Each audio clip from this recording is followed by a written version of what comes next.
नमस्कार, तुमचं स्वागत करतो. थँक्यू. आशीर्वाद असू दे. नमस्कार. आम्हाला असं कधी स्वप्नात नव्हतं की हे पद तुमच्यापर्यंत येईल.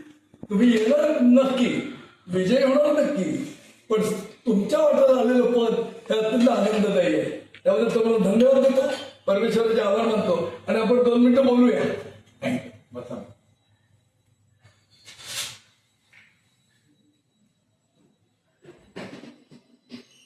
मार्शल, आपण खूप जुने बघितलं. आमची मुलाखत कादडीमध्ये होते बरं का.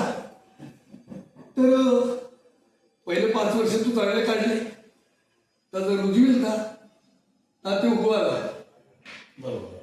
तू निवडून येणारी नक्की, पण ही पण तू स्वप्नात होता का? माझ्या स्वप्नात ही पद नव्हता आणि ही पद मला मिळले ईमेल माझ्या मनात पण धरला नव्हता. परंतु ही सगळी तुमच्या सगळ्याची कृपा आहे. अडशा आपल्या ग्रामीण भागाच्या कुपारी होऊन दे, बामण होऊन दे, भंडारी होऊन दे, गुजराती होऊन दे, सगळ्या जाती धर्माच्या लोकांनी मला चांगला मतदान केला. आणि मलाच नाही केला, तर आमच्या अख्ख्या बहुजन विकास आघाडी पॅनलला केला. आणि लोकांनी मनात ठेवलं यावेळेला की गेल्या 1.5 वर्षांचा वातावरण महानगरपालिकेत आणि आपल्या वसई तालुक्यात चाललो होता, तर लोक आनंदी नव्हते. बरोबर. रस्त्यावर पडलेले खड्डे, आपलं गणपती उत्सव होऊन दे, आपलं नवरात्री होऊन दे, ख्रिसमस होऊन दे, सगळे खड्डे निघे. त्यामुळे आम्हाला यावेळेला 100% वाटलं होता की लोक परत बघूया, लोकनेते अप्पोर जितेंद्र ठाकूरवर नक्कीच विश्वास ठेवूया आणि आम्हाला भरभरून मत पण दिलं. मला याबद्दल ना, आपण शांतपणाने काम करण्याची प्रवृत्ती आहे, त्यामुळे तुमच्या वाट्याला यश आलं. बरोबर. म्हणजे आपण सगळ्यांचं मिळून मिसळून वागत आहे, तेव्हा तुमच्यावरती खूप प्रभाव होतो. 100%. आणि मला खात्री आहे की आपलंच गट, त्यामुळे आपल्या गटातून तुम्ही येणार याबद्दल गॅरंटी होतीस. पण आपल्या घराही पद येणे या मला पण विश्वास होतो. कारण का, तुम्हाला तुल्यबळ आहे, काही प्रतिस्पर्धी आहात, हा ना, हो बा. आणि ते असताना सुद्धा आपण तुम्हाला निवडला, त्याबद्दल आपल्यालाही धन्यवाद द्या आपण. 100%. बरं, आता तुमच्या पुढे महत्व खूप कामे आहेत. म्हणजे काय, गेल्या 5 वर्षात प्रशासकीय कामे जे झाले ना, ते तुटपुंज आहेत. ते झालेच ना. झालेच नाही हवे लोक. मग आता तुमच्या पुढे पहिला प्रश्न आहे तो रस्त्यातले खड्डे आहेत, दूर पाण्याचा प्रश्न आहे. आणि आता मला काय वाटत आहे, जो बिल्डिंगी 40 मजबूर चालले हो, ते त्याकरता पाणी व्यवस्था होते का? हा, पाण्या व्यवस्था याकरता होणार. ते तुम्हाला मी काही पाण्याबाबतीत बोला. 1990ला दिघाला आमदार जितेंद्र ठाकूर निवडून आला होता. त्यावेळेला वसई तालुक्यात लोकसंख्या हार्डली 2 ते 2.5-3 लाख. बरोबर. आणि तिघा तो काँग्रेस पक्षाने निवडून आला. त्यावेळेला वसई तालुक्यात फक्त 4 ते 5 MLD पाणी असतो. 1 MLD म्हणजे 10 लाख लिटर. म्हणजे त्यावेळेला साधारणतः 50 ते 60 लाख लिटर पाणी वसई तालुक्यात असतो. पण 1990 नंतर ते आज 2025 पर्यंत वसई तालुक्याने 450 MLD पाणी आहे. म्हणजे आता तुम्ही विचार करा, 450 × 10 लाख लिटर्स थोडं पाणी आज वसई तालुक्यात आढळलं. आणि या आढ्याकरता 100% प्रयत्न हे आमदार आपण केले. आणि तुम्हाला सगळ्यालाच माहिती आहे, कारण गेल्या 40 वर्ष झाले थोडे आमदार आहेत. तो आमदार असताना अडे इतर पक्ष आहे, बीजेपी सुद्धा खासदार होते, राम नाईक आज किती वर्ष अगोदर खासदार होते, परंतु पाण्याकरता काही प्रयत्न नाही. परंतु या व्यक्तीने वसईची दूरदृष्टी बघितली आणि वसई तालुक्यामध्ये भविष्यात डेव्हलप होणार. आणि आज तुम्ही बघितला, आज वसई तालुक्यात झपाट्याने वाढा गेला, आज 30 ते 35 लाख लोकसंख्या. परंतु बऱ्यापैकी त्याला पाणी पुरवठा, कारण त्याने 450 MLD पाणी वसई तालुक्यात हाडले. आणि भविष्यात 2 वारात किंवा 3 वारात अद्याप 150 MLD पाणी या आपल्या वसई तालुक्यात. ते खरं गरज आहे. कारण का आता जे टॉवर लागले ना, याला पाणी पुरवठा करता आणि त्या बांधकामाकरता जो पाणी आहे तो. पण मी एक प्रश्न खरा म्हणजे स्वच्छतेवर जो आहे तो रस्त्यावर प्रश्न खरोखर तुम्हाला घ्यास लागेल सर.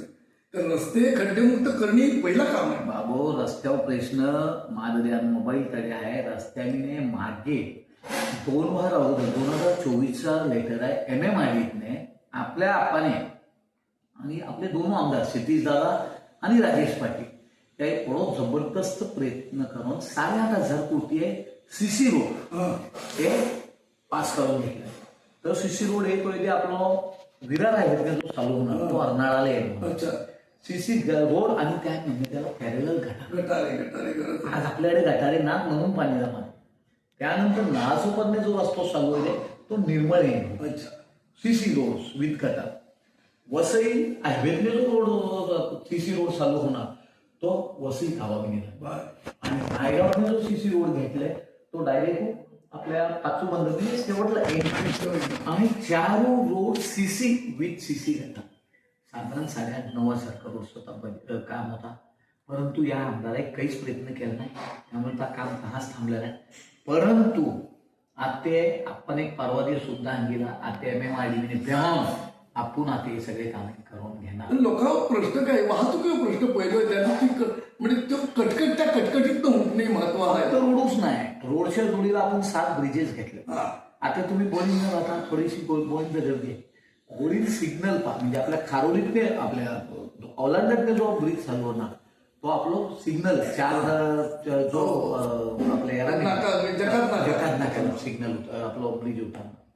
अलकापुरीला एक ब्रिज घेतले म्हणजे ईस्ट वेस्ट तो एक ब्रिज घेतले. नाळासोपातला एक एक्स्ट्रा ब्रिज घेतले. त्यानंतर बुखिरा ते रेल्वे ऑफिसपर्यंत ब्रिज घेतले. वसई स्टेशनला एक ब्रिज घेतले तो डायरेक्ट भांबोऱ्याला उतरले. जेणेकरून म्हणजे तुम्ही आता नाशिकला वगैरे जाऊन आलेले आहेत या ठिकाणी जा ट्रॅफिक वरने जाणार तर वरनेच तर शहर पास करून जाणार आणि जी लोकसंख्या खाला लोक देतात त्यांना खाल्ले जाते, वाहतूक कमी होणार. त्या व्यतिरिक्त काही डीपी रोड घेतला, काही रिंग रोड घेतला.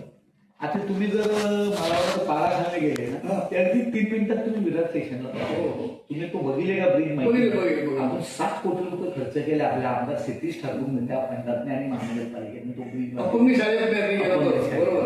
त्यात तुम्ही 4 मिनिटांनी गेल्या आणि मी विरारला पोहोचले. आता तुम्ही सिग्नलवर नाही नाळासोपरला तो रोड आता बघितले का माहिती नाही. 7.5 कोटी रुपये खर्च केले महाडात नाही तो जाऊन बघा. अगदी 4 ते 4.5 मिनिटात तुम्ही विरारने नाळासोपरात पोहोचणार आणि विविध रोड येणारा आणि पुढचे 5 वर्ष आपल्याला कामच करा. आणि हे कामे तुम्ही करणार आणि काही लोकांना सुखसोयी 5 वर्षातून 5 वर्षातून एकदा तुम्हाला मत देणार आणि अपेक्षा मत ते करणार आहात आणि त्या अपेक्षा तुम्ही पुरे करणार याबद्दल आम्हालाही खात्री आहे. तेव्हा तुम्हाला आम्ही आशीर्वाद देतो. तुमचं काम सुफल होऊ दे आणि लोककल्याणासाठी आपली शक्ती वापरा एवढं म्हणतो आणि पहिले 2 शब्द पुरे करतो. धन्यवाद.